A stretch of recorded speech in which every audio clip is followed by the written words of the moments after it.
Okay. Just to make sure each board is aware of the funds that we hold for your benefits and how much there is in it, what the purposes are, and what the holding cost is of those funds, okay, and how they're invested.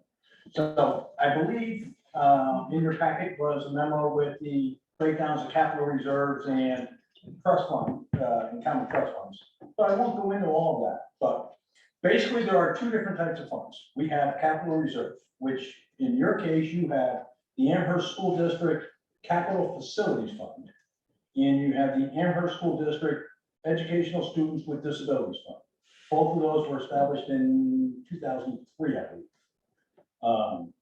The Capital Facilities one has $322,000 in principal. This is back at 6/30, right? So the most recent one. And then the educational students with disabilities is $313,000. And I believe the most recent vote is adding another $500,000. Okay? Just needs to, all we're reminding everybody is, we, per law, cannot invest that stuff, those funds, in risky assets. They are insecure type assets. We can't lose money on you, the voters will choose. That being said, we're making about 20 basis points, 0.02%, right? Virtually nothing. On your $600,000 last year, you made approximately $2,200. If you count that in real dollars, inflation is running at 2.5%. Okay, so there is a true cost of holding there of about 1.8 to 2%. Right? On those funds, we do not pay management fees, so you're not paying an extra amount in that. So these funds are held and invested through Cambridge Trust. In our agreement with them is, since it's cash, there's no real fraud. There's no fees on it. When it comes to capital reserves, though, in that you have 3 of them. Trust funds. Okay, sorry. Comes to the trust funds, you have 3. Going over the combined on our books, or I'm sorry, for your purposes, is the Aaron Lawrence and the Isaac Spalding funds. Those combined have approximately $243,000. Those are the ones that are for your teacher workshops, so on and so forth. Okay. And they're shared with Sahi, so it's the SAE 39. And then the other one is the Josephine Hare Memorial Scholarship. If anybody could tell me what that is. Actually, no, that's not. Or not, I'm sorry, not the Josephine Hare Memorial. Right. Okay, it's not a scholarship. Right, that's the small one. Yep. But I think, I know I've seen some people on that one. That's for the library. The library. So. Or whatever, and I know that there are some, has a discussion, we ordered the rolling bookshelf that was approved like a year and a half right before COVID. I don't know if it's been received or not yet, but we did place that order. Good. So that one was established in 1974 by there. Okay. And that's specific to Wilkins and Amherst Middle School. Yep. I think Wilkins and Clark is for the elementary school. Yes. So the wording was, I'd like to change the receiver of the accumulated yearly interest funds to the Amherst School Board, who will in turn use the money to provide something for one or both of the elementary school libraries in the Amherst School District. The choice of gifts and which school will be presented to will be left up to the discretion of the principal and librarian. Okay. So when we receive a trust like this, or you accepted it, we manage it now. It is really our responsibility to make sure we are going ahead with and following the wishes of this. Okay. In the case of this one, until recently, because I don't think we've actually expended that. That had not been expended for 20+ years. Oh, yeah. Yes. I know not, I've been trustee since 2013, but that's not. Yeah. So in that one, the principal, so just talking about Josephine Hare, the principal is $9,700.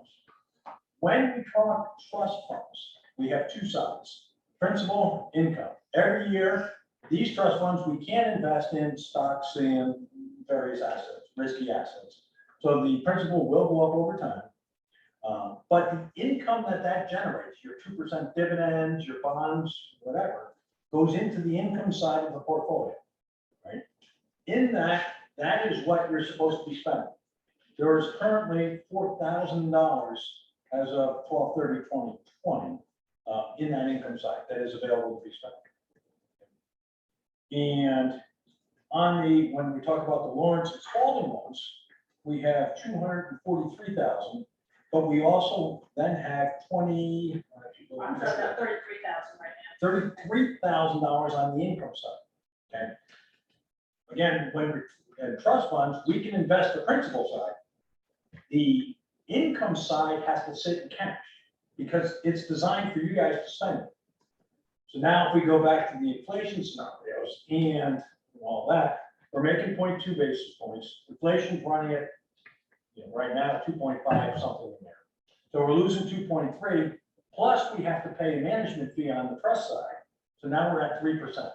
So you're losing 3% in. We guarantee you, we will lose 3% on that every year. So all we're asking is, if you have a need, don't make up needs, but if you have a need, spend it, please. And I don't know if it makes sense in somewhere, whether it's at monthly meetings or quarterly, you make it part of your agenda to go through your trusts and capital reserves, and be more specific about reviewing them and thinking about what expenditures could be used to, where the trust or the capital reserve could cover those expenditures. So I think when boards change, this stuff tends to kind of fall to the wayside. And I know the Josephine Memorial is a perfect example. Since I've been here since 2013, each year I send out an email to somebody on the board. Oh yeah, great, we'll spend it. And then this money gets forgotten, and now we're up to $4,000. It's been a long time since it's been expended. Now that one, because it's small and it doesn't make a lot of money, you might want to say, okay, yeah, we want to wait 5 years or so, accumulate a good amount of money and then spend it on something larger. I mean, you don't have to spend it every year, but I think it would help all the boards to get these trusts and capital reserves on their agenda at a regular intervals and discuss. And then if you need us for any information, we can send it to you. We can come to the meeting to talk about it. I'm happy to, my email is on the town website. You can send me an email if you need additional information. Have you come down and talk about it or send it to you. Before I open it to any board questions, I will have Amy Stacy, our business administrator. She had a couple of points to bring up. Yeah, so new business administrator, and I did watch the that evening board meeting when you came. So I had I cheated a little bit and already had done. That's all right. So in the board packet, actually on page 23, starting there, I do have it's the May statement, because I hadn't quite received in the packet by now. We have received that since then, so thank you. So on page 23, you'll see I did highlight the capital reserve fund as well as the district as the special education fund. And then on the next page is the common trust funds, which the ones we spoke about, the Aaron Lawrence and the Isaac Spalding, which are SU-wide, as well as the Josephine Hare. And then on page 25, I just did a quick spreadsheet to show you those funds, the totals as of the end of May, as I said, and the planned expenditures for FY22. So you'll see for the capital reserves, we have planned expenditures for about 83,000, and that's in accordance with our capital needs analysis. So we have a 10-year plan for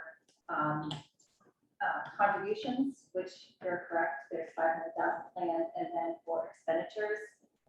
This is a smaller one, but in FY22, we have quite a large expenditure plan of over $1 million. So this is a plan that is being was done for both Sarpy and Amherst. So it's really our core savings plan to be able to take care of capital needs over a 10-year period. And I think Michelle Couteau sent me, maybe before COVID, so I don't know if things have updated or changed since the one I got, and you want to send me an They updated. have a little bit with, we're able to do some plan work at the end of this fiscal year to be able to make a few changes, but I said we got the CNA. Okay. Absolutely. And from a cash flow standpoint, that's very helpful too, because Yeah. we do at times try to invest in some CDs that may be a year and a half. Yeah. And if we get enough, a whopping extra point zero. Yeah. Point zero zero.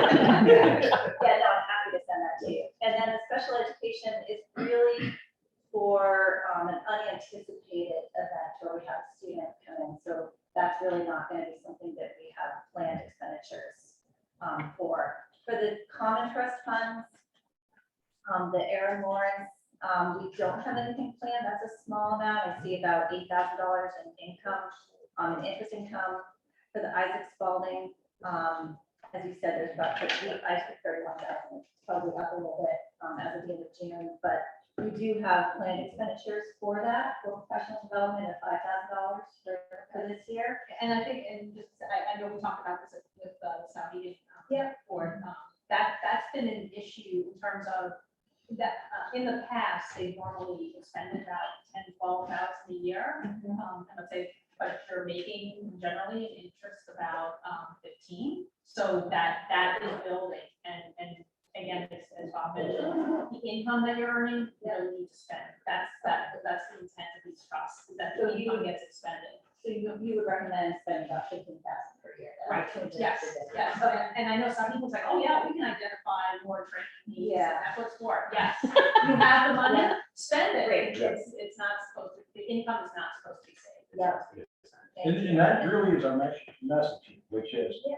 please start spending this. You can see on the spreadsheets, the annual incomes that you're making. Right. And it becomes a really, it becomes problematic if you're not trying to at least get close to that income Yeah. side.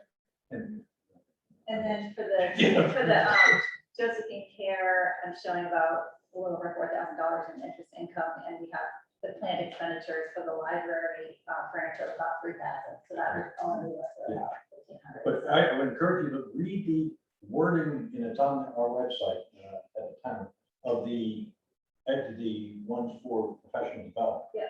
In anything, any expenditures you have that fall within that wording, we approve.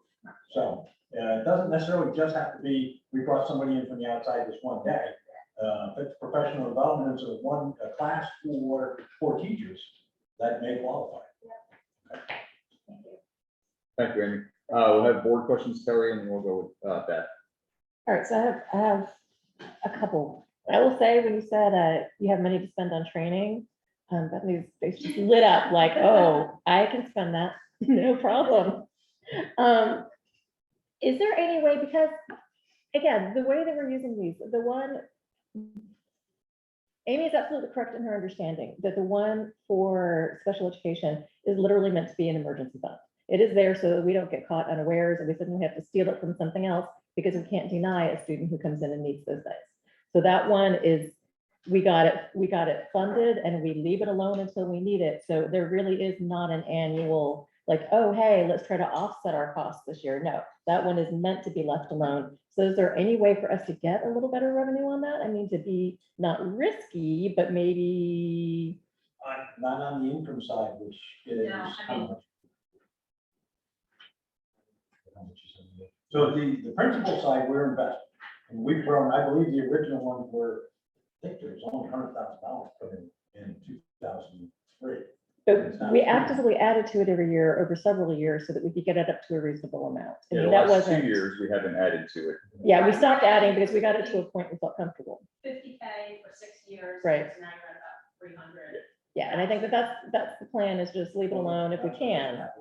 Right, it's a gap, yeah, it's a gap.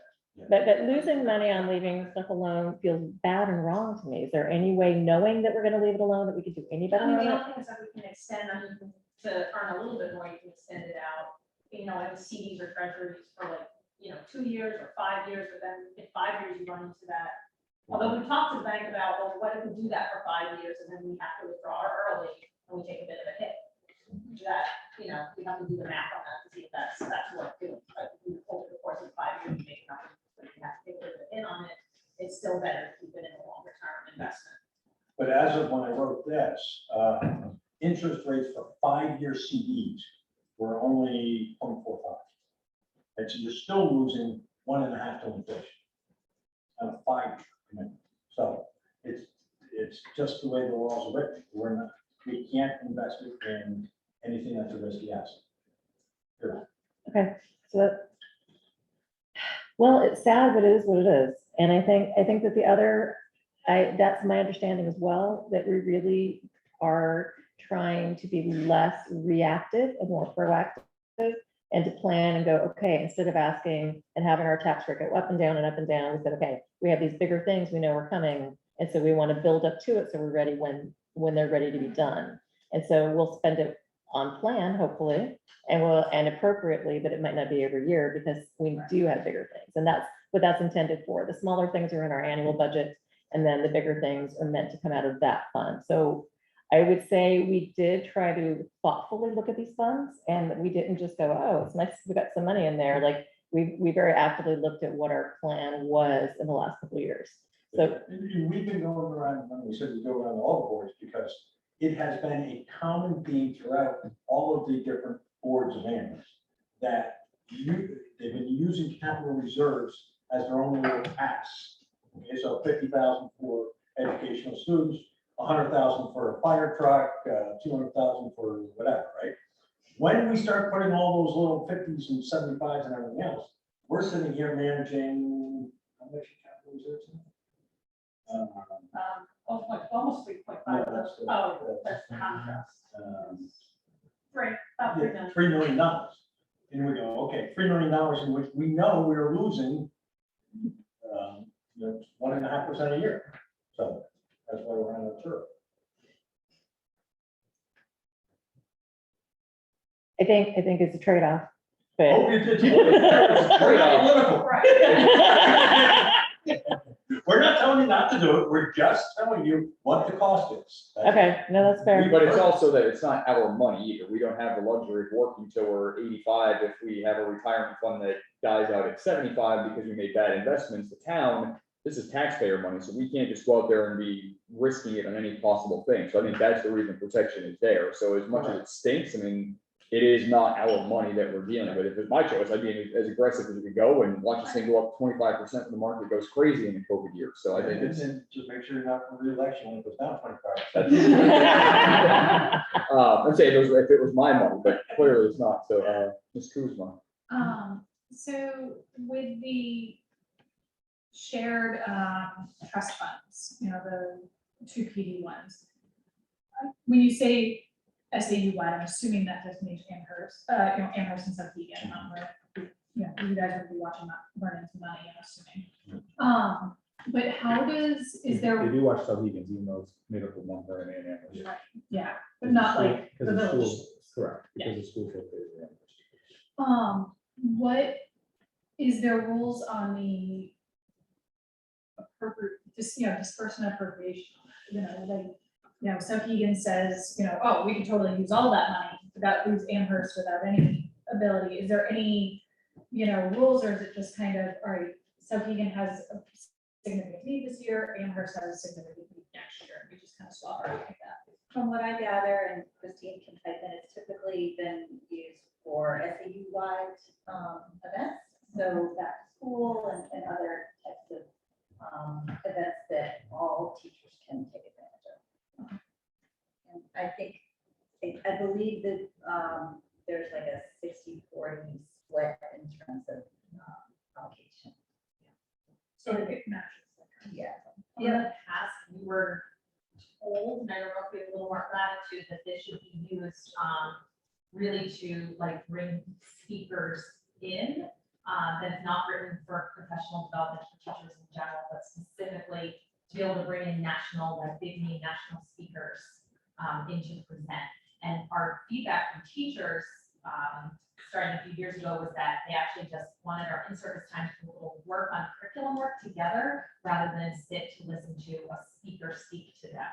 So we did move away from that model for a little bit, and it's certainly as needed, we would hit the trust, I just don't know how much latitude we have for professional development in general, especially if it's not hitting both Amherst and Century and teachers, which is why we only use it on this circumstance. And then I can go back and just, I don't want to say something that misspeak, get the specific paperwork that we have available in terms of what the language is. My recollection is that it's very broad. It doesn't say a whole, doesn't narrowly focus you on one kind of professional development or not. I know the Aaron Lawrence and Isaac Spalding actually started as something, it's still educational focused, but somewhat different. And there was then a board meeting at some point, and the decision was decided, okay, we're gonna make these for professional development. And I think that's about as specific as it is for us. So, but I will go back and pull out that original documentation. I think it might just be tradition that it's been that, but we could have, Right, Or and flexibility something in as a anything. policy, so yeah, let's make it, since we don't want to get into the, oh, you did 25%, we got 75%. We'll just make it SAU 39 wide, but you might want to then look at, okay, maybe it's 50-50. Just take the money and each school can manage those funds separately if it works out together. But I think you have that attitude, but I will double check. In the original wording, these are from 1867 and 1893. So they're slightly old. So you gotta go to Seacrest Fiscal, Yes. which is in the town library, and it would actually have the. Yes, clues which there. was part of my Your research. Nick. one month, yes, and I did a lot of that research. Yep. so then a big speaker would be coming down from Concord, Yeah. paying for.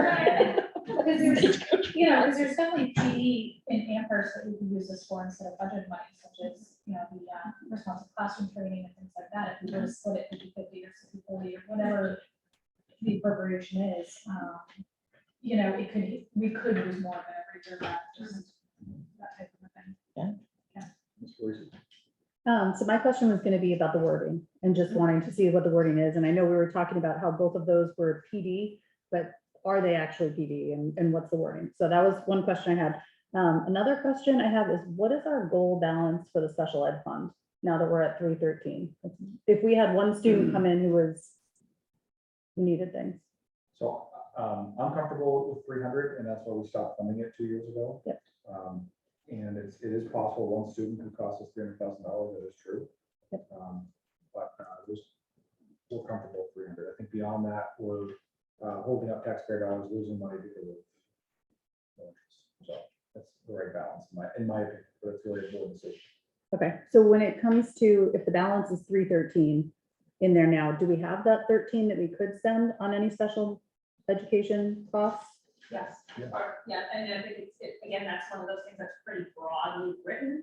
Okay, so it's not, I wasn't sure if It's it not counts saying- as like the interest or if it's part of the, Yes, Income. yeah, the three, you have the entire amount. Right. We've So, made yeah. it 13,000. Special ed, is that just capital reserve fund? yeah. Yes. Yes. So that one's Whereas I not think in- Yeah, that was not a something trust, is it's set not- as a right. trust, so Correct, there's a. correct. So there's a- so ours, that 313 isn't making any money basically.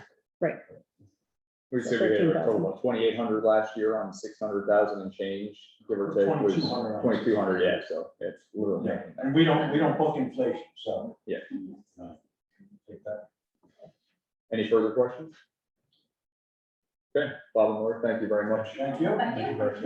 And I think, I know we had it in the packet this week, but I think it's something that, if not quarterly, at least semi-annually, get it on there, and then every fall, every spring, have it in the plans from the administration to have what we plan to use that for next year, like we have in here now. I think having that going forward is a good idea, almost if it's a continuing report like we do for the unexpected fund balance or unexpended fund balance at the end of the year. Yeah, I didn't hear, I Quarter- would suggest quarterly. quarterly. Yeah, I'd say quarterly is fine, if, I mean, maybe semi-annually that first 6 months, and then we can do it quarterly the last half of the year, but whatever's gonna be easiest for you to do it consistently. And then I think it's something, if we can count on it in the packets every 3 months, kind of like we do for the unexpended fund balance, just to get an idea as to where we are and what we'll have at the end of the year. So before we do consent agenda, I did realize that I missed public comment. So does anybody have public comment before we continue on? I have a public comment just based on. Aside the fact that I forgot the public comment. It was actually really good that, because it's based on presentation. As If you can the, identify yourself, Okay, I'm we all sorry. know you. Thank you. Kelly Schmidt, 11 Patricia Lane, and I'm kind of speaking more as the Ways and Means Committee Chair in this case. I'm curious what the board's thoughts on, and Amy's, specifically being the business administrators, would be about adding the trust fund information to the budget process. I know that you wouldn't be, it's not, taxpayer impact or anything like that, but it would be something that could be annually talked upon as that and the planning process of what should be going into spending of those. And so that was kind of, I didn't know if we had anything in there for that now. And if we do, great, let's focus on it a little bit more. If not, I'd appreciate it being added. And that's it. Thanks. Thank you. Anybody else? Before we continue, I did have the board received a letter from Mrs. Marilyn Gibson, who could not be here tonight at the last minute. So I will read her letter into the record as she had asked.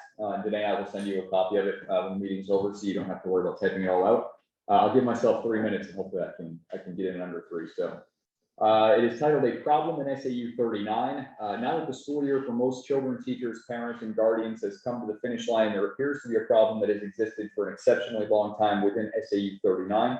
As a parent and grandparent of children who went through the system and attended Amherst schools, my experience includes receiving report cards, attending parent-teacher conferences, being partisan to an IEP, and assisting children with homework projects and test prep. The angst that I experienced and still do is connecting the dots. Dots are curriculum, classwork, homework, standards, and more. Best practices is a buzzword for great significance. We all want our teachers in district to use best practices.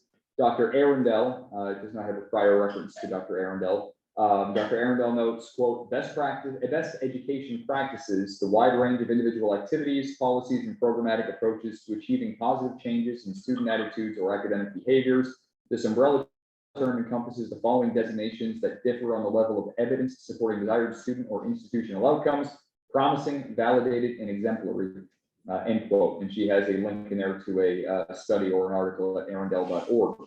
The definition covers a lot. However, one best practice is that of curriculum mapping. Hence, the problem in SAU 39 is not using a best practice, that of curriculum mapping. When in the educational field, you should be knowledgeable of Heidi Hayes Jacobs. Heidi Hayes Jacobs, educational doctorate, is an internationally recognized expert in curriculum development, vertical planning, modern assessment design, and 21st century strategic planning. Her model for curriculum mapping is used throughout the world, and there's another link in there as well. What are the concerns when not using curriculum mapping? In brief, parents and guardians need to know the curriculum being taught to children or child. More essential than that is knowing the standards that are aligned to what is taught in every domain, albeit that is in the skeleton the SAU uses on its website. It provides, when done correctly, the essential questions for each unit, the exact resources used, the formative and summative assessments, and the rubrics for each unit. Therefore, it provides a sequence for teaching and learning. It provides a diversified educational tool. Curriculum mapping provides a platform that teachers share within the domain horizontally and vertically. Therefore, a tool for parents and guardians providing the essential information they need. Each school year, over the last several, the administration has reconfigured leadership teams, curriculum coordinators, specialists for math and reading to shore up the education of our children. Now the district has not one, but 2 assistant superintendents charged with providing what curriculum mapping would do and less costly. Professional development for curriculum mapping is provided for within the budgets of the entire SAU. However, it will go to another goal, a project that has not been productive for the education of our children, as seen in our standings and test scores in New Hampshire. SAU 39 used the taxpayers' money wisely with curriculum mapping opportunities and invest wisely in our children's education. In conclusion, mapping is a best practice that affords accountability and ownership for teaching and learning. SAU 39 must move forward, implementing PD for curriculum mapping while providing an efficient teaching and learning tool, a best practice. Did you get that all tonight? Okay. And that is submitted by Marilyn Gibson of Amherst. So I wanted to get that into the record, and we thank Mrs. Gibson for her comments, and we'll continue on to the consent agenda. Can I get a motion to approve the consent agenda? And once we have that in a second, we can discuss any items that anybody has individually. I'll make the motion. Motion for Mr. Conklin, Second. Ms. Cruzen with a second, and points of discussion. I have a couple different ones. Okay. So on consent agenda number 2, Adam, my question for you, this is the one that is in regard to the fields and our agreement with the town. Yep. So I am wondering what will happen if we move forward with construction and if any of those fields are taken out of the rotation, if there's anything in that that's going to be a problem. Yeah, so we will certainly have to reopen and sort that out with the rec department, but Ms. Stacy, I think you've addressed that in your Yeah. conversation. So, yeah, there's a few things in this agreement, but one thing that you should know is we added some modified language to allow us to negotiate terms. Given there's possible field space changes, there's possible changes to makerspace because of the new building project. So. Okay, so there's that's terms in included there in that that. allow us to renegotiate. Can I add a follow-up question on this? Yeah. Just about, because it's about the same item. Yeah. Do we get into liability problems with Mont Vernon because this agreement's between the town of Amherst, our ASC, but also Sohegan Cooperative School District? So are there certain, I didn't see anything in here specifically indemnifying Mont Vernon or in, do we have concerns about that? Does there need to be anything in there on that? Just because they're part of the district, it doesn't? Yeah, so Mont Vernon is a part of the Southern Cooperative School District, so they're represented there. And then to the extent that their 7th and 8th grade students are tuition to Amherst, our tuition agreement with them makes it clear that Amherst is one that needs to be identified for situations like these. Perfect. So if I might add, this lease agreement incorporates the previous MOU that we had for the makerspace. It also identifies the division of revenue for the makerspace and the Amherst School District in the town. And it's also, the term has been changed to 5 years, but as I said, we added that language that our attorney crafted to be able to make changes. Okay. Do you have any further? I do have further questions. You took one of mine, so I My have one further, less. my further question, it's really more of a comment regarding consent agenda number 4 and the bus route summary. I think that I would like to commend that the majority of the buses are really close to that 45-minute. And I think it's important that our younger students are on the bus for the shorter end of the amount of time. But something that I think is important to note publicly is that in the past, we have abandoned some individual bus stops to use community bus stops, and that has not only saved us some money, but it's also saved us some time. So while we talk about in the note, there was mention of, obviously we want all bus stops to be safe, but the use of community bus stops might be imperative to keep some of these bus times down. So I think it's important for us to realize that and keep it in the forefront of our minds. Agreed. And that's all. Anybody else have any further comments? I just have a quick question back on the agreement. Because it's a lease agreement with the district, does this have to go on the ballot or no? Okay.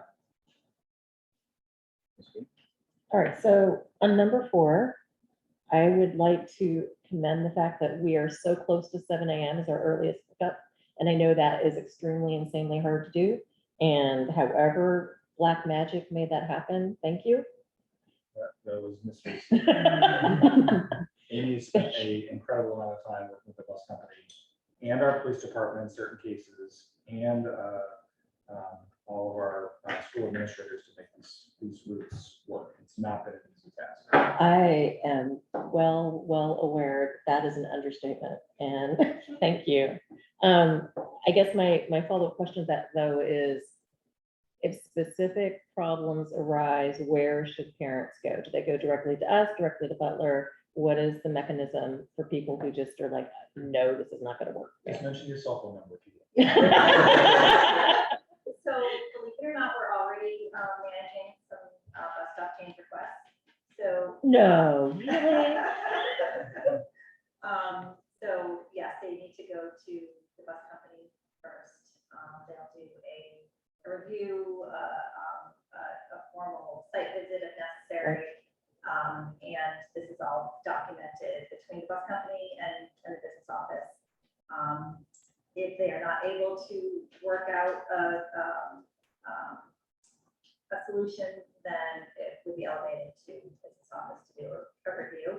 I also SROs, to get some recommendations. Because to your point, safety is top priority. Right. But we do need to be mindful of trying to keep to our schedule. It's- But yes, parents reach out to the bus company and then they will come to me if necessary. Sorry, I had to ask because I know it's coming. And then on number 5, I am the planner in these, so extremely excited to see all of these dates and times already mapped out. So my question is, I just double checked back on the last agenda. We chose our general subcommittees, but we haven't chosen our ways and means subcommittees. When do we plan to do that? I was gonna say, I don't think we need to really do that probably before the September meeting. I think we have other things in July and August that probably take priority over that. We don't start meeting on this until early October, and we won't have a draft budget prepared for our meeting for us to look at until the October meeting, correct? Okay, so I think at that point, we can review that for the October meeting, assign categories then. I have the same thought, unless anybody else has a different thought, but I don't think we need to do it before October. It's up to you. I'm gonna schedule the meetings. So if you want to, you can, and I can, Well, we'll put that on the agenda for September then, and if we have to adjust it when we get to October, we can do that. and just so you know, I did put draft on this because I wasn't able to connect with Chairman Schmidt on the calendar, but I have since, been able to connect with her and she agreed to this schedule. So we can mark it undraft. And I will say thank you for the 3 additional budget workshops that we have scheduled that are in addition to our regular meetings that will, I know it's extra meetings, but then they were productive this year to have and to know in advance when they're gonna be is exceptional. Yes, So, thank you. any further items on the consent agenda? Mr. Conklin? Just one, thank you to the Amherst Junior Women's Club for their donation, and I don't know if Mrs. Bean wants to expound upon that at all, or. You guys save something for me tonight? I was gonna do that, I was gonna do that. I will say this one was a lovely partnership because we weren't able to do some of the things we normally do. Instead, we had eco drives that were on property and right in front of Wilkins. And that was such an excellent location to have them and a really great response from the community. And so we thought it only fitting that we take the majority of what we raised from that and bring it right back to the schools. And so we were really excited that even in a very, very unusual year for us, we were still able to get back to the schools. So thank you for cooperating and helping us make that happen. Welcome to being chairperson of the Med Schools Your Thunder. And that's all. I think it's points in which way to go. So if there are no more comments on that, no more questions, we can put it up to a vote. No longer going to do a roll call vote. So all in favor of passing the consent agenda as is? Aye. And anybody against? Passes unanimously 5-0. So now we will go to our meatiest topic of the night. Believe it or not, it is the facilities update. It says just Clark Wilkins on our agenda, but going forward, we'll just make a note that anytime we talk about this, unless it's specifically one blueprint or something, it will be the entire construction project that we're looking at to put on the ballot in the spring, which is AMS renovation and a new Clark Wilkins. So to start off, I will pass it over to Ms. Parisi as a member of the board, but also the JFAT committee to kind of give us an update what's been going on the last month since we met again, and then we'll continue on from there. Sure. So tonight, like Tom said, I'm carrying the hat of ASB, but also the vice chair of JFAC. We're at an exciting point where there's a lot of information for us to share. And Adam is going to talk about a few things tonight. Tom is going to wrap it up at the end. But something that I wanted to throw out here is that JFAC and the Amherst School Board will be working in conjunction to host public forums, and we will host them monthly. And we are going to notice them so that all Amherst School Board members are allowed to attend. And that will be the only item for that night will be the facility project. So it won't be like an Amherst School Board meeting where we also go over a lot of other things. It will only have one focus. We have a list. We do. We have a list of proposed dates where Banwell Architects, who are the architects working on the project, they're also going to be able to attend, and we've cleared these dates with them as well, and also with the SAU calendar as it stands today. So what would the process be for me to give these dates to you? Would you like me to say them out loud, Tom, or are these something that we have to vote on or anything like that? I've already given the dates to Abby. Yeah. To So coordinate. so Okay, they're already so- on our school district calendar. Sounds good. So the meetings will mostly be in the evening at 6:30. We hope to host them at either Clark Wilkins or AMS. Zoom or some other type of virtual event we'll work on in the future as we get there. Will there be interactivity? There will be. Between the There- Zoom- No, between the Zoom and the people in the meeting, or if you want to comment and speak, you actually have to be in the meeting, but you can view it, kind of like what we have tonight, where you can view it remotely, you just can't participate. Correct. They're going to be separate events. Okay. So if we're Okay, hosting gotcha. one of these events, the public comment is in the room with us. But the JFAC website has a comment section on there so that they can obviously, people can obviously get feedback all the time on that. So the dates are September 23rd, October 12th, November 8th, December 9th, January 22nd, February 15th. And then we have one scheduled, which is on a weekend, which is March 5th at 4 p.m. I presume that is the Saturday or the Sunday before the Very close to it, yes. Yeah. voting day. Very close to voting day, yes. March 8th. So those are exciting dates for us to have in mind, and exciting for Banwell Architects to be a partner to come to those meetings and really be able to share all the information with the community on a deep level. So with that, I'll pass it over to Superintendent Steele to go over some other things. Thank you. So a number of updates regarding the process. So we've been working with USDA as a possible funding source. And the board authorized us to investigate that as a possible funding source. Tonight, we're going to suggest to the Amherst School Board that we shift away from USDA as a primary funding source. And the reason that is related to money, schedule, and then just basic logistics. So I need to speak about how projects are funded in New Hampshire. RSA 33 is a municipal finance law that outlines how school districts can borrow money. And so there's really three mechanisms that we can use to borrow money. One is to go to a bank and get a regular note, which is similar to a mortgage, and we'll be paid back that way. Nobody does that. That's more costly than the other two methods. The other two methods involve selling municipal bonds on the open market and then using those proceeds to fund our project, and then we pay back municipal bonds over time. The two ways to do that are either through an intermediary or on our own directly in a public sale. So intermediaries. Intermediaries are things like the New Hampshire Municipal Bond Bank, where they take many small projects like a $200,000 fire truck or a $100,000 paving project or $1 million renovation of a school, and they consolidate all those things, and then the bond bank sells bonds directly as one major issue a couple times a year. And that's really helpful for smaller municipalities that aren't big enough to be able to sell directly on the open market. The USDA was another type of intermediary where they would sell on our behalf, and we would go through them and they would secure our financing, and they would be the ones that underwrite our loan, so to speak. We thought that was a pretty good option because we thought they had a pretty competitive rate and a process that would potentially be easier to work through. So what we've discovered already is that they have delayed our construction manager RFP because they have a significant process that they need us to undertake. Their preliminary application is 300 pages long, and we received that the other day.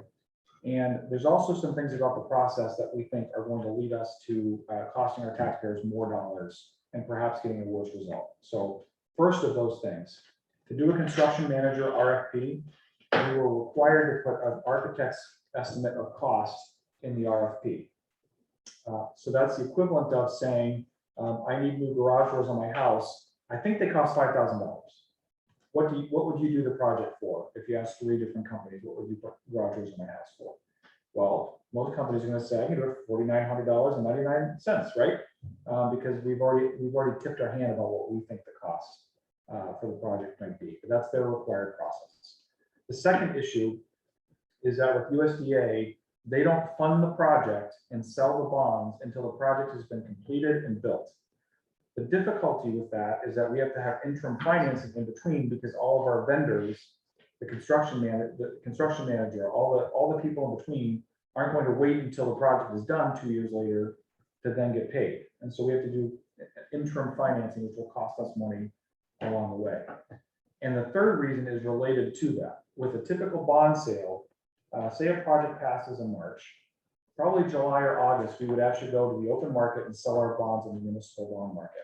We would get the entire amount of cash into our bank account right away. And although it wouldn't be a lot of interest, we would earn money in interest in that interim period that could be used for the project or to return to taxpayers if not needed at the end of the project. So we actually would be making some money in that interim period of time. And then the last reason is the rate quoted to us by USDA for a potential interest rate for our bonds is actually higher than what's on the open municipal bond market today by about a whole percentage point. And a whole percentage point on millions of dollars is real taxpayer dollars each and every year. So for all of those reasons, we've now suggested that we start investigating the other options. We already know how the New Hampshire Municipal Bond Bank works, but we're large enough and we're doing enough sales for this project of bonds that a public sale on our own behalf is probably the best way to go. And so I want to describe that process. When we sell bonds directly as the issuer, we would need a financial advisor that would have a fiduciary relationship with us, that would need to advise us on the process and prepare us for the issue. And then we would also hire an underwriter that would actually write the bonds, underwrite our creditworthiness, and sell them on the market on our behalf. That process literally works out where one day on the municipal bond market, our bonds get sold at market rates, meaning we don't know what the interest rate will be until that moment that they are sold, and then we are committed to that interest rate. So it's not as if it's completely without risk. There is more cost certainty going the other methods, but that cost certainty costs us money down the way, most likely. So with that said, Amy has now started the process of speaking to both legal counsel that specializes in bond issues in New Hampshire for municipalities. There's only one. She's in the process of talking to that lawyer, and also a financial advisor that does this work in New Hampshire, all over New England, to advise us. And so those two people will advise us in the process. I believe the financial advisor already said, yes, USDA will add complexity, time, and delay to your project. And so that we've already received that advice. So that's really the update about financing. And then regards to the construction manager, we had an RFP ready to go. And in fact, we'd already received some initial responses, and we stopped that process because of the USDA process. And so now we want to re-engage those 3 construction managers that were involved, ask them to re-engage, finish their proposals, and get us back on track with where we need to be. Because we need to have preliminary cost information sooner than later. We really do. And so for that's yet another reason why USDA doesn't make some sense for us. The final point about USDA versus a public sale on our own behalf. Most small municipalities don't have a credit worthiness rating that would allow them to get an interest rate lower than what USDA can offer. So for a very small school district, to sell a municipal bond, you get rated by Moody's or Standard & Poor's, and that bond rating determines what your bonds will sell for. And small municipalities can't do that. They can't get a bond rating that's sufficient enough to get a low, like a AAA rating that we would hope to achieve. So all that said, I'll stop there and ask if there's any questions about the financing side. And Amy, did I leave anything else? The only thing I would add is I did speak to the financial advisor today who agreed to do a rating scorecard for us based on our last 3 years of financials. So I sent those off to him today, and we should have a result next week. So that will give us a preview of what Standard & Poor's ratings would rate us. Are we going to reopen the RFP for further bids since it sounds like we shut it early? Yeah, so there were 9 vendors that expressed some interest, and then 3 that showed up for the sidewalk. So it's possible that all 9 will submit, but we're going to reach out to all 9. Yeah. We assume there's 3 interested because 3 showed up. The others could submit a proposal without showing up for the sidewalk, although that doesn't typically happen. The financial advisor and underwriter, do they get paid once the vote happens? In other words, we don't have to pay them now, they get paid down the line.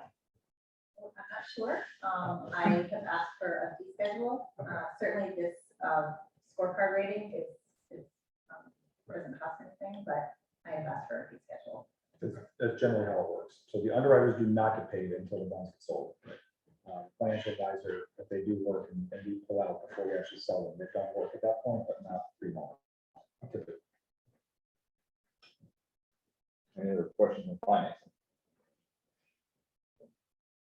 Moving along, the preliminary designs that are included in your packet that the JFAC has reviewed, that the facilities project team has reviewed. You'll notice on one of those plans, there's wetlands mapping and a setback indicated on there that shows part of the school and certainly part of an access road will go into the 100-foot setback from some of the what's considered the prime wetlands on the Wilkins site. It should not be lost on any of us that the two portable classroom buildings are sitting directly in that buffer zone now. And we use the term portable and temporary very loosely because they're neither easy to move nor temporary. Okay, sank into the wetlands, and we can see how. Absolutely. But regardless of that, we're reaching the point in this project where I think it becomes important for the Amherst School Board, through me, through your JFAC representatives, to begin engaging conversation with the greater town boards and committees that have influence and say so in this project. So to be clear, a school district is not subject to local zoning ordinances. So we don't have to adhere to zoning ordinances. However, we do have to go through the planning board to receive their advisory input into our school construction project. So we don't have to listen to what they have to say, but we do have to go in front of them. And if we have any wetlands mitigation issues, such as the one described in that preliminary drawing, we do need a variance issued to us by the planning board. In addition, the Conservation Commission has input into wetlands related issues. The Wilkins School is located in the historic village district in Amherst, and the Heritage Commission also has some say so in that process. And so a few of us met with representatives of the Board of Selectmen, and we're going to begin the process of reaching out to members of the Planning Board, the Zoning Board of Adjustment, the Heritage Commission, the Historic Commission, the Conservation Commission, and begin making the rounds with those folks to start gathering preliminary input. And even though not all of those boards have direct authority to have a thumbs up or thumbs down vote for our project, it's wise for us as a board and as a district to begin an engaging conversation with them, gathering their feedback and incorporating their input. More acutely, as to the wetlands mitigation issue, we're going to begin that process of meeting with the, hopefully the person who wrote the wetlands ordinance in town so that we can review what we might need to do to mitigate that potential encroachment in the wetland setback. So we're starting that process on your behalf, and we ask the school board for your continued support and through your JFAC reps partnership in that process.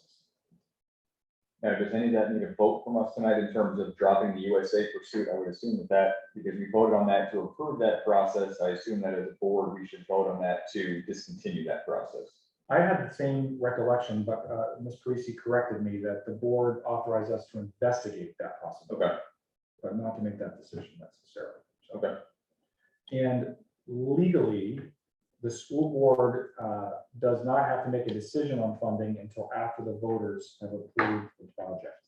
One of the reasons that a supermajority is required, number one, because we're borrowing money. Number two, because the board can decide after the fact how you're going to borrow that money. Theoretically, a board could decide to borrow money for 2 years and jack up the tax rate incredibly high for 2 years. It would be a new board 3 years later. And then you get our vacation. And then the third reason is the permission to borrow money never expires. So if you had permission to borrow $4 million, you sold $3 million in bonds, literally 30 years later, the future school board could sell another $1 million in bonds because that issue never expires. And that's why a supermajority of voters is required, because it's an unknown impact to the tax rate down the road. So the funding sources doesn't have to be even decided upon until after the vote. Clearly, voters will require you to do some due diligence and demonstrate this is what we intend to do as a borrowing plan. And that in turn, that includes length of the length of the bonds to pay them back as well, correct? Again, that's not on the ballot. but part of your due diligence should be. This is What our plan is, yeah. Correct, yes. You are limited in RSA 33(2). I believe it's 30 years of the life of the project. So you can't borrow money. If you're buying a 5-year shed, you can't borrow money for 10 years on it. Just to clarify, before anybody misinterprets, or maybe I'm misinterpreting. If we're borrowing, let's go with the old number, the $97 million, it specifically lays out for construction and building a new school. We can't then borrow, use, $80 million of that and then use $17 million down the road for something that has absolutely nothing to do with the construction or renovation of the school, of AMS specifically. It has to be under that specific umbrella. So it's not gonna be like, we're gonna buy vehicles. Buy your own bus fleet. That's absolutely 100% true. Completely limited to the purpose stated in the article. So you'll notice that those articles are written to say architectural, engineering, land purchase, land develop, it's very explicit what we're doing, including the furniture, the fixtures, the equipment, the outfitting, it lists all of those things so that there's no interpretation. Any further comments or questions? One final note on that, actually. So I mentioned that if you sell bonds and you gain interest along the way during the construction phase, you actually don't have authorization to spend that interest unless you also include that in the warrant article as well. So most good warrant articles also say if you need to be able to spend those funds, you can do that as well. So if a problem arises in construction, that's a choice for the board. Some boards say, no, if you're in interest, we're just going to return that to the voters no matter what. But what's difficult is what happens in many places is a town borrows $40 million for school, they earn $1 million in interest during construction. They realize that there's a problem in construction. They can't spend $1 million, they have to wait till the next year, ask the voters, can we please spend $1 million we already raised and sitting in our bank account? So it usually makes sense to include that authorization up front. So it's explicit and there's no secondary one. And the last thing that I'll mention in facilities, just a couple of last updates.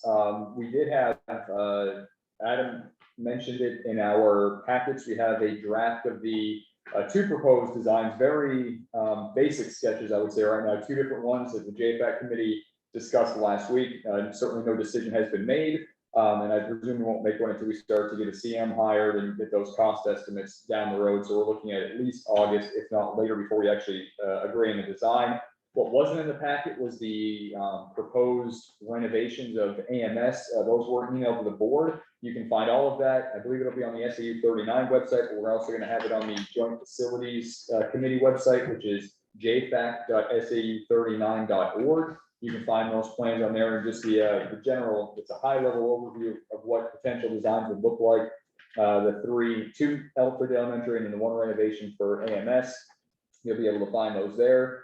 We are working on the next video. We'll be recording a video next week. The second in our series, we were delayed because of the delay in the CM management hiring and then the selection of the architect and the redesign of the schools from Banwell. So we will continue those. Myself and Shannon Gascoigne is the chair of the JFAC committee. We'll be doing a video on that. You'll see that updated in the next couple of weeks. And then I think that's those are the last ones that I had. And then as Ms. Parisi mentioned, the public forums that we'll be having throughout the year, starting in September. Those will hopefully be informative, but also give everybody in town a chance to really engage in this project and feel committed to this project one way or the other, whether you're committed for or committed against. But it'll be something where we really solicit and work to solicit comments from the public. So it's something that, townsfolk can be proud of and that they can be engaged in the process and not just having, architecture and infrastructure just crammed down their throat, by us. Granted, they have that power on voting day, but we hope that people will feel committed to it and compelled to vote for it as they go through that process in those public hearings. And certainly any ideas that they have, we can certainly look at that as well. So with that complete, we will move on to the next item, which should be no less fun, is the reopening of our schools. And I will turn it over to Superintendent Steele again. Thank you, Mr. Chair. So our reopening committee task force has been meeting for several weeks now. The task force received a draft plan today. They provided some early feedback on that draft plan, and it was revised. And that task force is going to meet with their subcommittees over the next week. We gather their input. As you might recall, the subcommittees incorporate all of our stakeholders and various groups. And then next Wednesday, they'll provide their feedback back to me to incorporate into a revised draft. The basic highlights of the draft plan right now, which is not finalized, has not been sent to our boards for approval yet, is not even in final form yet. But the draft says that our schools will largely reopen as normal, as to the extent possible. The one remaining issue for normal reopening is that about half of our students at AMS and all of our elementary students do not have availability to get vaccination, to be vaccinated at this point. And that creates complication for some families that cannot have their children in an environment where the other students are not vaccinated or masked. And so we're working through what potential options can be available for them. So for those specific circumstances of students, what the draft plan now includes is that we will work with those families through a validation process to determine whether they truly need a remote option for that particular student. If so, we'll work with connecting them with either VLAX or someone else who has availability to provide the direct instruction to those students, and then use ESSER 3 funds to hire temporary staffing in our schools to support that connection between student and school over the course of the year, whether it's through tutoring, connecting through to the in-person classroom, or whatever that might be. We'll use that grant funding to support that connection. So that's the super high level overview of the reopening plan. We're going to return to the 5 color coded status for our schools. So red, orange, yellow, green, blue, and those walk through the basic mitigation strategies. So red is fully closed again, if you will, for spring of 2020. Orange is most like our yellow last year, so masks are required for everybody. And to clarify a question someone asked, that would be if vaccination became irrelevant, it became ineffective, and a new strain or something swept through our country again that required us to go back to square one, then masks would be required for everybody in status orange if we were to open. Yellow is masks are recommended, suggested, allowed for all staff and students, but not required for any students. Green is functionally close to normal, and blue is basically normal, but we're still tracking the pandemic. So again, very super high level overview. That's where we're at. Is it possible for us to get a look at that draft plan, or is it posted somewhere where you can all just have a look at it, knowing that it's not final, but just to be able to craft some questions for us to be able to share, whether it's in the next meeting in August. Off the top of my head, I don't remember the SAU meeting, but I presume we're going to talk about this in the next SAU meeting in August, which is before our local meeting. And will we approve it then, or will we have a chance to talk about it in our ASB meeting later that month, even though it's going to be close to when school actually starts? Yeah, the hope will be that the SAU board approves it, and hopefully there's unanimous consent at that level. If not, then we might even have to call a special meeting of ASB. If 12 members outside of ASB approve it, but the 5 ASB members don't, then we'll have to have a meeting pretty quick to sort that out. So August 19th is the SAU meeting. My concern is that barring, allowing parents or allowing people to look at the drafts of these plans early, which however we can do that, I think is useful, because there may be some parents leaning one way or the other, either sending their kids back to school or not sending their kids back to school, depending on what this plan looks like. And I'm concerned that August 19th is not early enough for them to be able to make plans for, September when that starts. Yeah, so our parent subcommittee, there was over, I think, 150 parents that signed up for that subcommittee. And so I believe all of them will have the ability this next week to review it with the co-chair of that subcommittee. So the parents that are engaged will have at least the opportunity to see the draft and provide info. But I have a question. I have several for this one. A follow-up to what Adam just said. I think that while that many parents initially signed up to be involved, I think that the group who's actually has been invited and is attending the meetings is a much smaller subset.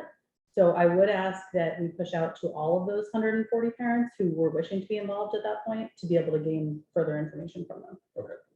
I have other questions, but I don't know if you were done, Tom, so I'm not trying to. No, I think we probably have a lot of the same questions, so fire away. Okay, regarding the timeline and parents needing to know, we, as a family, I've used VLAX in the past, and I don't think that waiting until August 19th is an appropriate time for people to be able to sign up and to schedule meetings with those teachers to begin. So I think that we need to get started on that much sooner. I will say that also, as using VLAX and having the connection to the school, we were able to be pretty connected to the SAU staff. And I think that having one employee to be able to connect and support the families through temporary staffing would make sense. I would question how many staff members we're talking about hiring through the ESSER funds and how those funds are impacting the majority of students. So that would be a question that I would have regarding the number. And I don't expect answers for this. I'm just throwing out my questions. Same thing regarding tutoring. If our students who are going through that process are accessing tutoring, then are the students who are in school also accessing tutoring?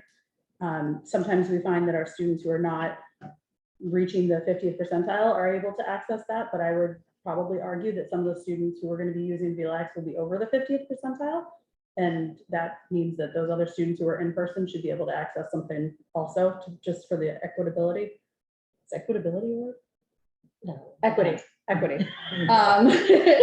Let's see. What was my other question that I had on this one? Oh, my other big question when it comes to reopening, we talk about the social emotional status of all of our students. We have many families, both students and parents, who have not set foot in our buildings in over 15 months now.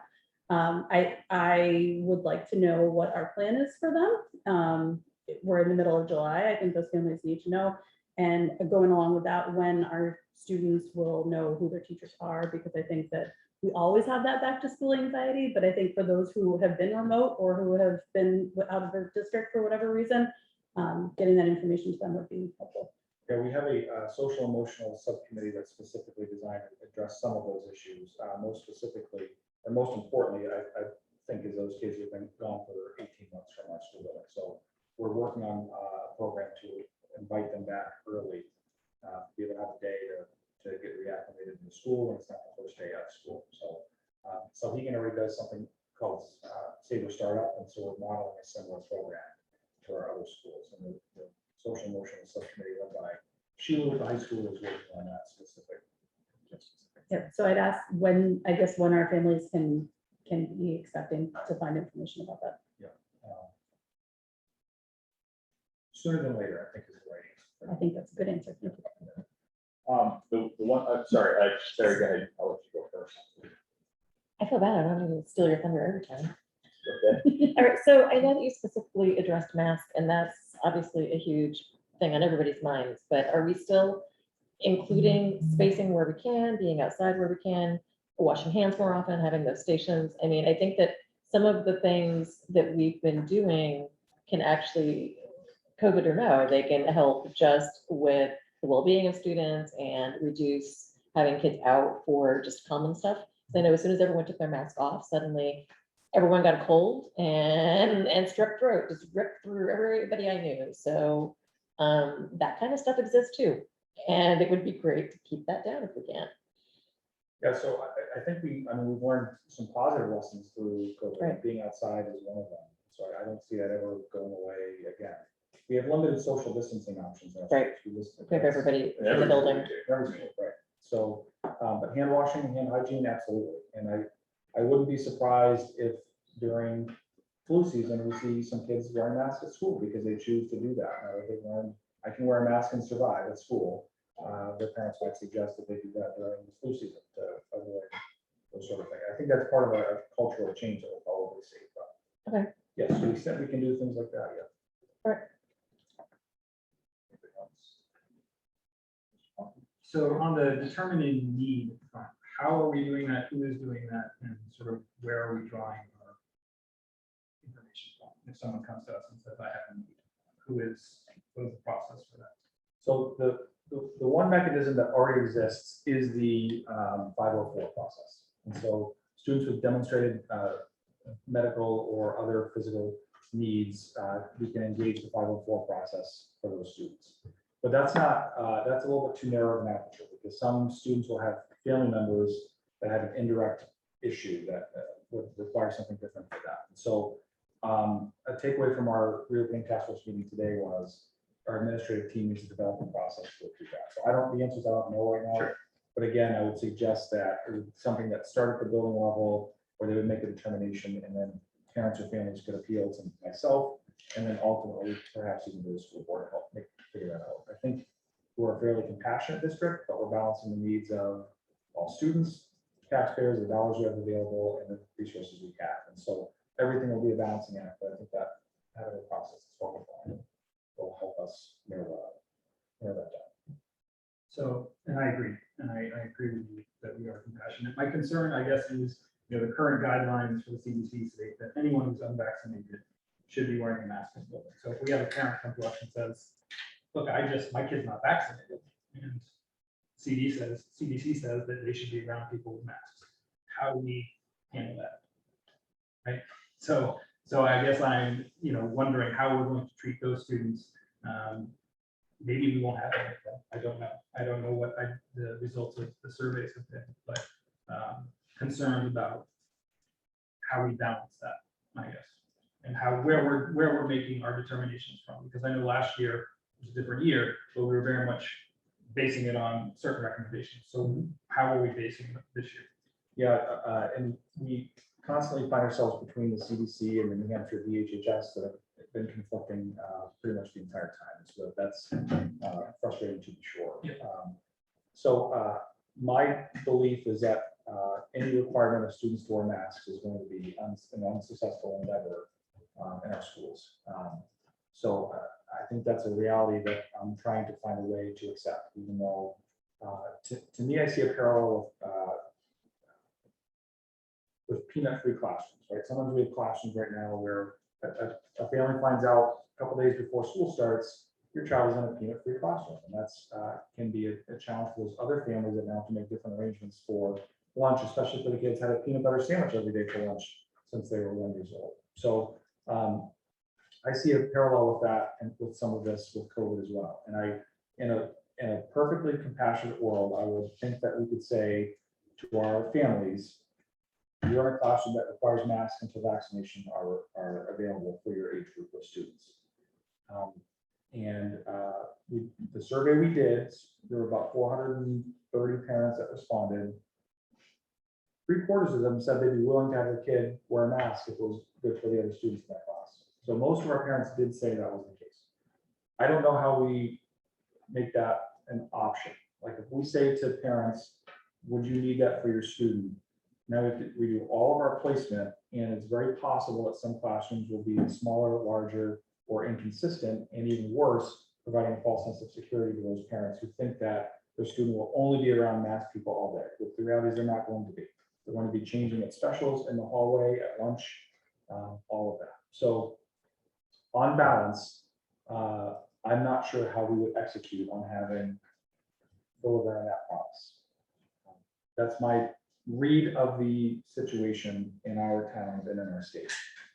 I would agree with that, and I would make the comment that if you're wearing a mask and you're comfortable wearing a mask, I think that goes a long way towards preventing that spread, because if you're wearing a mask, it's gonna be a lot harder for you to get this. Nothing is foolproof, and I think that the numbers reflect that, these masks did not reduce it by 60, 70, 80%. And if they did, then I'd be shocked. But I think that if you're wearing a mask and your kid is wearing a mask, I think that's gonna be the bulk of the protection that they're maybe not going to need, but it's certainly going to provide the majority of that protection. So I do think that there's going to be some responsibility on families to make those decisions on their own, as opposed to having the school issue mandates that are going, as you said, going to be very difficult to enforce, because I see that being very difficult to do as well. Yeah, no, I don't disagree. I'm just asking the question. In terms of staffing, you mentioned having temporary staffing. The ESSER funds, ESSER 3, just so everybody knows, those are the funds that were in the last COVID rescue package that passed in January, early February, correct? I think it was January, February. Yeah, so, but that's the latest round of the national Yes. COVID relief. Okay. So just to confirm that if we have that temporary staff working with remote kids and providing those connections, in classroom teaching will not be impacted by, those remote needs, correct? The focus, we're not gonna have 30 kids in one class because we have to have 10 kids remote, and it's impossible for a teacher to do both at the same time. Correct. Our reopening plan says that teachers will not do both modalities like they did last year. And we will not take our current, a subset of our current staff and make them remote only. That's not part of our reopening plan at all.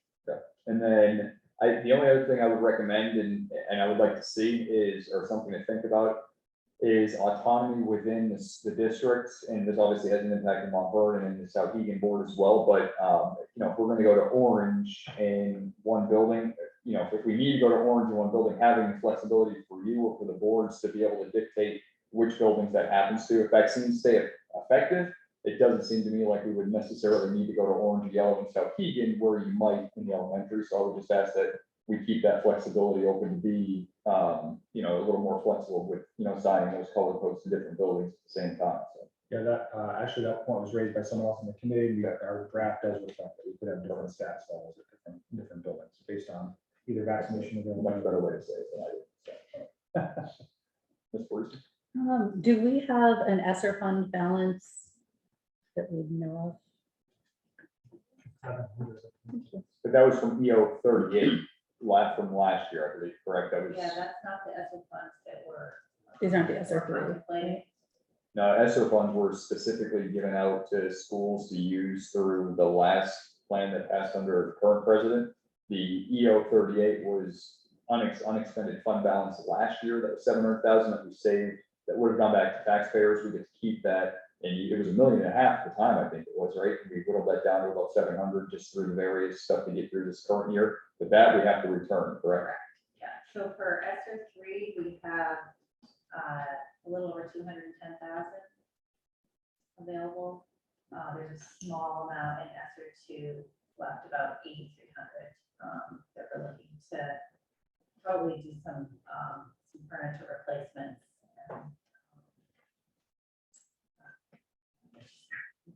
Furniture, desks, and other things that were damaged from passing away from the. And I presume those don't expire. We have years to use that, correct? From what I understand. Yeah, for ESSER. And you might have just said that, I apologize. if you- No, it's you okay. said that, ESSER three, we have until 9/30/24. Okay. Follow up. So out of 210,000, if we're talking about hiring 1, 2, 3, however many staffing members you're thinking of hiring, what is the, are there other things that the district has pegged to spend those funds on? The only other things that we've come up with so far are potential laptop replacements that their replacement cycle sped up because they got used so heavily last year. Right. And then foundation materials, reading materials for grades 4. So minor things we've identified so far. Yep. Besides that. Okay, and when would we, as a school board, weigh in on spending these funds on staffing? Good question. Well. I assume that our August meeting is too late. Or maybe not. I presume when the plan gets put into place, we have to know how many students are going to be in that remote modality. So you should have an idea, by the SNU meeting, which is August 19th, but at least before that, when the plan is coming in shape. Well, yeah, we're not sure how we're going to nail down the number of students who actually need remote. We're concerned about, we only received 400 and some odd responses to our survey question, and it's summertime. So one of the concerns I have is how we're going to get in contact with all those families and know for sure what our need is. It might be very small, or it might be larger than we all think. And so that's the biggest unknown that we're working through right now is how we nail that down. So it could be there's.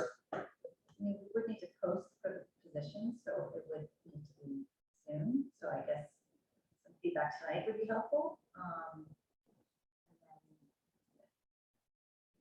Yeah, and so we weren't prepared to ask you for that authorization tonight, but our thought process is with those ESSER free funds that there's really two purposes that we've identified that are primary needs.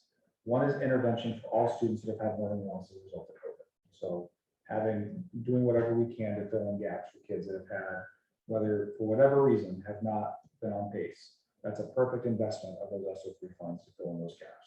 The second is remote support for students who cannot be in the in-person environment this coming year. Those are the two basic things. The type of temporary staffing we would hire would be the same type of people. It's the same job of, you know, how much is one and how much is the other. The percentage of the split can be determined down the road. But it's the same type of teacher, tutor, person that we would hire in either scenario.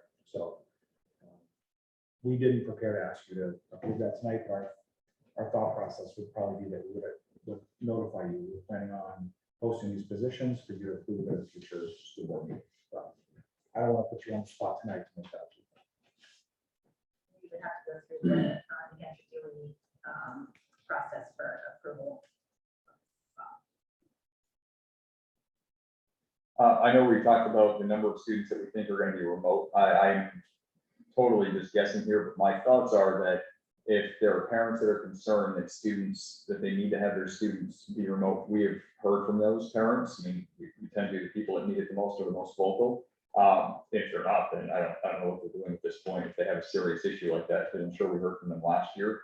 So I think what was 97%, 98%, that survey, we're ready to go back in school. I do think that needs to be our focus. And if we can do it with the temporary funds, that's fine. But I think that we're going to have to, there's that hard decision that has to be made at some point to, because 98% wanting to go back in school, that I really believe that this can't be something that comes out of the regular school budget. And it's a difficult decision to make, and it's a difficult conversation, but it's, I mean, 98% is a big number out of 430 people. So it's, again, I'm hoping that we've heard from the parents that need to have those services, that they're, you know, they've been vocal and that they've made their opinion heard in one way or the other, either through direct emails, direct contact, or through that survey. So. Just to clarify, of the numbers that you showed tonight during the task force meeting, it was about almost 10% of the 400 and something families that we heard back from. To clarify, Want to stay remote. there were two surveys. The one in May that we had about 1,500 responses and asked what your preference would be for the fall. That one was well less than 2%, so they would choose remote. The survey that we did in the last couple of weeks was primarily sent to our elementary and through grade 7 parents.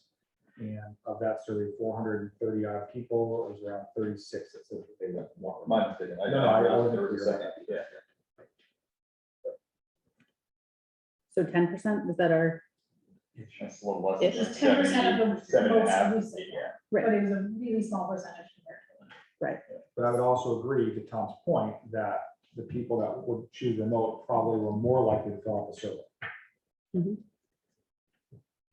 It's an issue that affects you. If your kid's peanut free, you're gonna make sure your teacher knows that. So you're gonna sit next to my daughter on August 31st, who's gonna have peanut butter sandwich, peanut butter crackers, and peanuts, because we haven't been able to do that for 3 years now in school. So she's going all peanut on the first day. Are you bathing her in peanuts? I might do that. It opens up a whole world of lunch possibilities. So to give my feedback, I think it was Josh who said that we're a compassionate community. And I think that's obviously something that's important to know when we look around at the board and when we look at our staff. We need to know that. However, as a board member, I feel like I need to ask certain questions that drive at the cost and at the best for the majority of the students. So if we're talking about 10% of students, if we divided the ESSER funds between the percent of students receiving those funds, and we said that we know we have growth loss and progress loss, and we're not on pace, and we know that we have X amount of students who need that, but we know that we have a smaller 10% of the students that need this remote environment, then our 10% of 210 is only 20,000, which isn't enough for a teacher. So I'm not trying to say that that's what we should pay a teacher, because we should not. But I do think it's important for us to really keep in mind that this summer we didn't have our Keep It Going program over at Wilkins, and that's normally a program that helps kids keep it going. And I think that those extras are very important for the majority of our classrooms. And I would like to, I would just not support spending a larger majority on a smaller percentage. And then we will have the interventionists back this year, which we didn't have a lot of, they were in-room teachers. But obviously, as we can, this may be a perfect time to transition to Christine talking about student loss, but I would imagine that we'll have, they'll be extra busy this year, see those interventionists. If it was 100 kids before, maybe 300 now, and so they're gonna be, their time is going to be eaten up, so having those extra resources will be beneficial. But with that, if everybody's all right, I'll turn it over to Christine, because we talk about student loss, because I think dovetails into the back end of this conversation. Yeah, and it definitely fits in, and we've been talking about all of those pieces together. So our focus this summer has really been on holding an extensive Title I summer program for our students, both at Clark Wilkins and at AMS. We have a Blast Off to Kindergarten program that is happening later in August, a 2-week program. We'll be sending letters out soon to families since we just completed our kindergarten screening process. Our first date, we still have more students who will be to finalize that screening process, and we'll finish out our invites for that Blast Off to Kindergarten program. So we have 1 kindergarten teacher and paraprofessional working in that program. We then have, I believe it's 5 or so teachers working at Wilkins this year for incoming 1st through 4th grade students, both for reading and for math. We work really closely with our curriculum coordinators to make sure that we have a solid curriculum for each grade level for what students would be experiencing to be able to receive that extra support. So we've been able to use our grant to purchase some materials to our Title I grant to purchase materials to make sure that teachers have what they need to provide those supports to students. Same at Amherst Middle School. We have 7 teachers. The owl not moving or not touching me. The obstructed view. Oh, yeah, the color. Did that do the trick? At Amherst Middle School, we have 7 teachers teaching, both reading teachers as well as math teachers in our Title I program. And it's amazing, there was actually, I was stopping by AMS today for a 12 o'clock meeting and got stuck in pickup traffic. So, and there is also ESY programming happening at those schools as well. So I think that added, it wasn't just our Title I program. So we have small groups of students, which is the intention of Title I, for it to be small groups and our neediest students, for those who aren't already receiving services through ESY. So we were excited to be able to welcome those students back in our schools this week. Really just yesterday, and it is a 5-week-long program, 3 days a week, 3 hours a day. So our teachers have been working really hard to prep for that program and provide really strong experiences for students. And as far as the interventions during the school year, as we discussed already, our interventionists are returning back into their roles. I actually have a full day planned at Clark Wilkins to meet with both interventionists as well as special educators this summer to be able to help transition them back into their roles, to talk about the students that we're servicing, how we best service those students' needs. So big picture for that, and utilizing, all of our interventionists, reading specialists, and special educators, and deploying them to best meet student needs. So that's one thing that we're doing at Clark Wilkins, and that really was an outcome. We had a great meeting with our reading specialists this year and really talked about how we best service students, how we meet those needs, and that was an outcome from that meeting. That's a really important piece to have that coordination between special education and our interventionists. So that was a new exciting piece that we're adding, and we'll be piloting math materials this year, and part of that pilot, we're going to be utilizing Bridges has an intervention kit. So Bridges is one of the math programs that we're piloting this year.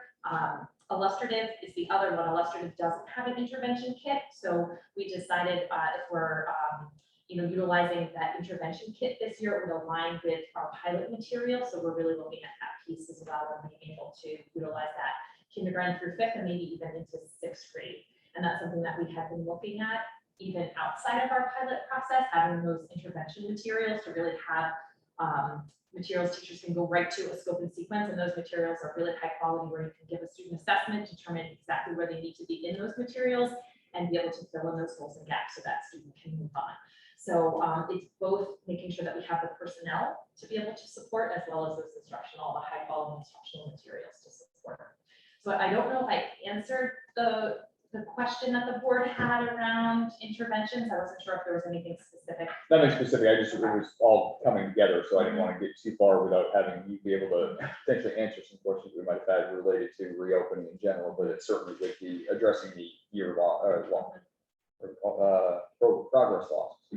Yeah, one of the other things which I didn't mention, we were able to pilot for free reading program. That's really a supplemental program that's really helpful, especially in the upper middle school, when we're focused a lot on teaching English, not as much on teaching reading or filling in holes and gaps in that foundational piece for reading. This program really helps to do that for those students who need that support, and then even pushes kids ahead in reading more and more complex texts.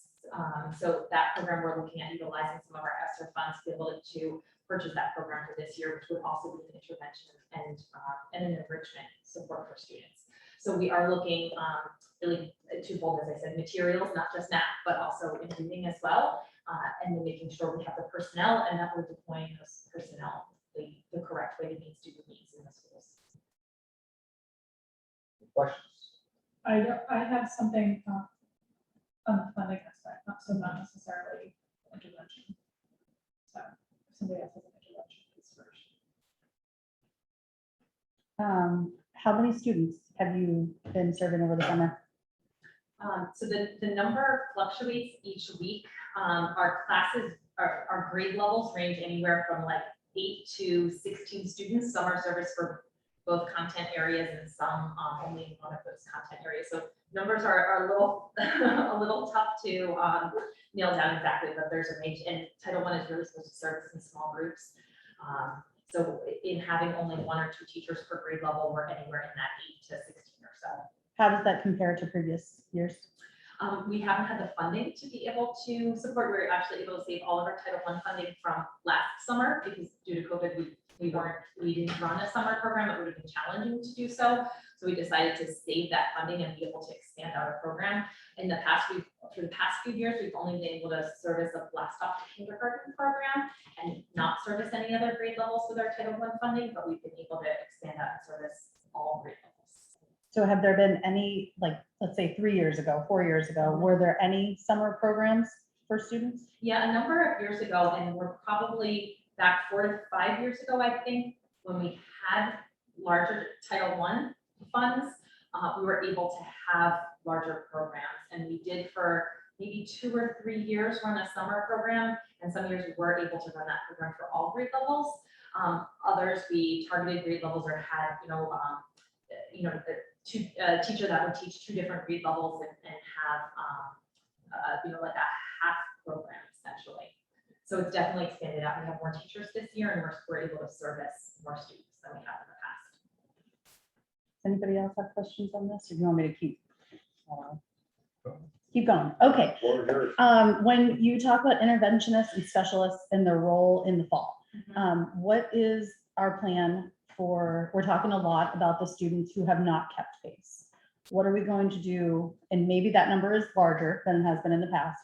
What are we going to do to make sure that our middle of the road and our advanced students are engaged in the process? And how will they be served by the reading specialists for Cyrus and Dales? Reading specialists specifically are often supporting students who have, are multiple grade levels behind in their reading. So reading specialists traditionally have not serviced students on the enrichment side. But I know we've been talking, and I know Bethany, we've been talking a lot about how can we support students who might actually not be on the intervention side, but more on the enrichment side. It's tying in also with our SAU-wide vision. I don't know if you want to jump in a little bit. We've had some conversations. Sure. So part of the process that I'll kick off right away. Part of the process that I'll kick off right away is we've done RTI for a number of years, and we've really moved with under Heather Jenkins' guidance to an MTSS, multi-tiered system of supports, which really looks at all students along the way. So you don't want to miss any group, right? So one of the things that's going to kick off right away is we have data dives with teachers and with the teams of teachers, where we'll look at both trends that are happening across the grade level and then specifically in classrooms. So we'll be looking at not just students who need support, but at all levels of students and where we can push instruction and supports along the way. In 5th and 6th grade, those 2 I can periods we're going back to those that we had not this year in COVID, but the year before. So it's really a growth model. So instead of just focusing on an area where a student might need to improve, it also honors that you might be struggling in math, but you might be really rocking it in English language arts and need a chance to excel there. So there's a dedicated block of time for each of those, for the humanities and for the STEM subject areas, so that students have 2 opportunities. They're shorter amounts of time, but 2 opportunities in the day to either be getting support, extension, or to deepen their understanding, right? So those students who, sometimes those students who are right in the middle just need a little extra time, right? They don't really need an intervention. They need time, they need a little bit more guidance, and that provides that right with their teachers. In 7th and 8th grade, we engaged them at the end of the teachers at the end of the school year last year, really talked about how can we have this block called Eagle. How do we really leverage this for maximum success for all students? What, like, let's really think outside the box. Let's really redefine what this is, because it has gone through a number of iterations over the years. And so we're really looking at, teachers are excited to have ownership of that time and really be using data to start to sort students into groups that are flexible, that will run 4 to 6 weeks at a time, and really target areas that they need both support in and extension opportunities in. The way the schedule is designed next year is that block of time happens abutting lunch in the middle of the day, and our intent is to flood in supports for that time. So it'll be the core teachers, but it will also be like our math interventionists. We're moving towards a model over the years where we have a case manager per team. So, and we're moving away from calling them just case managers, right? It's really about a learning specialist where they're integrating and they're going to be co-teaching in the classrooms with teachers, but they'll also be available at those times. So they might be working with a group of students that needs extra support as written in IEP, and pulling in other students who just need just-in-time support for that. They could also be, our math interventionists might be working with those students who are struggling, but might also be working with the students who are ready for that next push and that next acceleration, and the core teacher. So we're flooding in resources and looking at how we can use that time, maybe a book group at the library and all of those pieces, so that we're better meeting the needs of every single student. It's going to take us a little bit of time to get there, especially in the fall. Our focus right off the bat is going to be setting in some deep roots and relationships and getting to know where all of our students are, rather than jumping to conclusions about where they should be placed. But then the teacher teams are really excited to be using kind of data and conversation and start to have ownership of creating those groups and moving students to where we can support and help them excel as well. Is the same happening at the elementary school level? I can speak a little bit to the elementary level. So there are a few things that are happening.